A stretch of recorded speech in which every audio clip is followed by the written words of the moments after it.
వరంగల్ జిల్లా పాలిటిక్స్ మరో మలుపు తిరిగాయి. బీఆర్ఎస్ మాజీ ఎమ్మెల్యే ఆరూరి రమేష్ కొద్దిసేపటి క్రితం హైదరాబాద్ లో కేసీఆర్ని కలిశారు. తాను బీఆర్ఎస్ లోనే కొనసాగుతానని స్పష్టం చేశారు. తననెవరూ కిడ్నాప్ చేయలేదని అన్నారు ఆరూరి రమేష్. నిన్న అమిత్ షాను కలవలేదని తేల్చి చెప్పారు. వరంగల్ నుంచి ఆరూరి రమేష్ ను ఎర్రబెల్లి బస్వరాజు సారయ్య కేసీఆర్ ఇంటికి తీసుకొచ్చారు.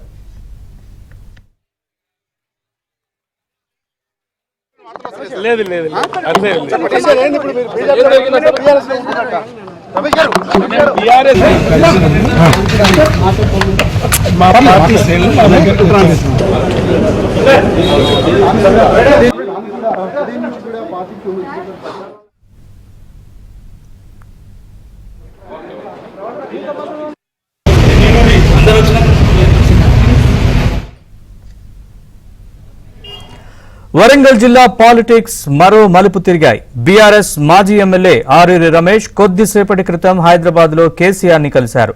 తాను బీఆర్ఎస్ లోనే కొనసాగుతానని స్పష్టం చేశారు. తనను ఎవరూ కిడ్నాప్ చేయలేదన్నారు ఆరూరి రమేష్. నిన్న అమిత్ షాను కలవలేదని తేల్చి చెప్పారు. వరంగల్ నుంచి ఆరూరి రమేష్ ను ఎర్రబెల్లి బస్వరాజు సారయ్య కేసీఆర్ ఇంటికి తీసుకొచ్చారు.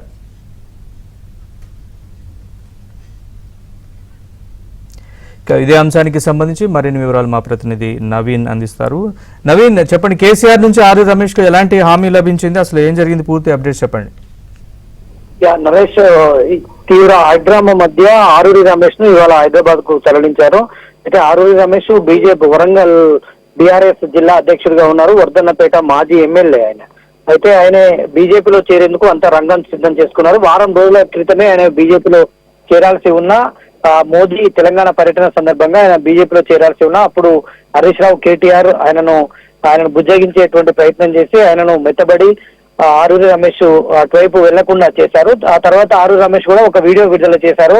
నా పైన ఒత్తిళ్లు, మీడియాలో తప్పుడు ప్రచారం మాత్రమే, నేను ఏ పార్టీలోకి చేరబోనో అని ఆయన ఒక ఆడియో రిలీజ్ చేసినటువంటి సందర్భం. ఆ తర్వాత ఆరూరి రమేష్ నిన్న అమిత్ షాను కూడా హైదరాబాద్ వచ్చినటువంటి అమిత్ షాను కలిసేటువంటి ప్రయత్నం చేస్తారు. బీజేపీ నేతలతో కలిసి ఉన్నటువంటి వీడియోస్ కూడా దృశ్యాలు కూడా బీజేపీ విడుదల చేసినటువంటి నేపథ్యం ఉంది. అయితే ఇవాళ బీఆర్ఎస్ పార్టీకి రాజీనామా చేసి బీజేపీలో చేరేందుకు ఆరూరి రమేష్ సిద్ధమవగా ఈ నేపథ్యంలో ఉదయం 10 గంటలకు ఆరూరి హన్మకొండలో ఉన్నటువంటి నివాసంలో ప్రెస్ మీట్ నిర్వహించేందుకు ఏర్పాట్లు చేసుకున్నారు.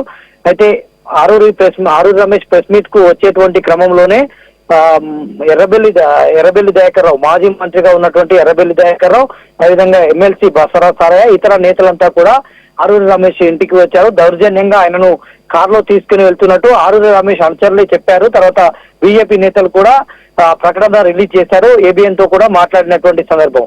ఈ నేపథ్యంలో ఆరూరి రమేష్ ను హైదరాబాద్ కు తీసుకెళ్తుండగా పెంబర్తి దగ్గర, తర్వాత జనగామ జిల్లాలో పలు చోట్ల అడ్డుకున్నారు. ఆరూరి రమేష్ ను కారు దించి బీజేపీ సంబంధించినటువంటి నేతల కారులో ఎక్కించేటువంటి ప్రయత్నం చేశారు. అయినా కూడా ఎర్రబెల్లి దయాకర్ రావు అనుచరులు బలవంతంగా ఆయనను ఎర్రబెల్లి దయాకర్ రావు కారులోనే ఎక్కించుకొని కేసీఆర్ నివాసానికి తీసుకెళ్లారు.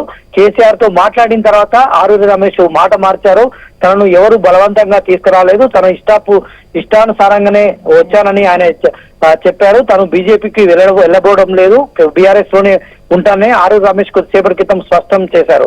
అయితే అంతకు ముందు జరిగినటువంటి రాజకీయ హైడ్రామాగా దీన్ని మనం భావించాల్సి ఉంటుంది. బీజేపీలోకి వెళ్లేందుకు ఆరూరి రమేష్ అయితే సిద్ధమయ్యారు. ఆ మేరకు ఏర్పాట్లు చేసుకున్నారు. అయితే ఆయనను ఎర్రబెల్లి దయాకర్ రావు, బీఆర్ఎస్ నేతలు అక్కడి నుంచి తరలించేటువంటి నేపథ్యంలో ఆరూరి రమేష్ కొడుకు కూడా పోలీస్ స్టేషన్ లో ఫిర్యాదు చేస్తాము, మా నాన్నను కిడ్నాప్ చేశారు అనేటువంటి బీజేపీ నేతలకు చెప్పారు. ఈ మేరకు బీజేపీ జిల్లా అధ్యక్షురాలు రావు పద్మ, వరంగల్ జిల్లా అధ్యక్షురాలు గంటా రవికుమార్ ఇద్దరు కూడా ఆరూరి రమేష్ ఇంటికి వచ్చారు.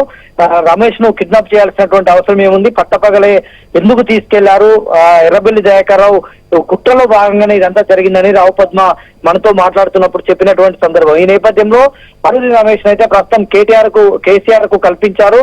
కేసీఆర్ తో మాట్లాడిన తర్వాత ఆరూరి రమేష్ మాట మార్చినట్లయితే మనకు స్పష్టంగా అర్థమవుతుంది. రైట్, చూడాలి నరేష్. రైట్.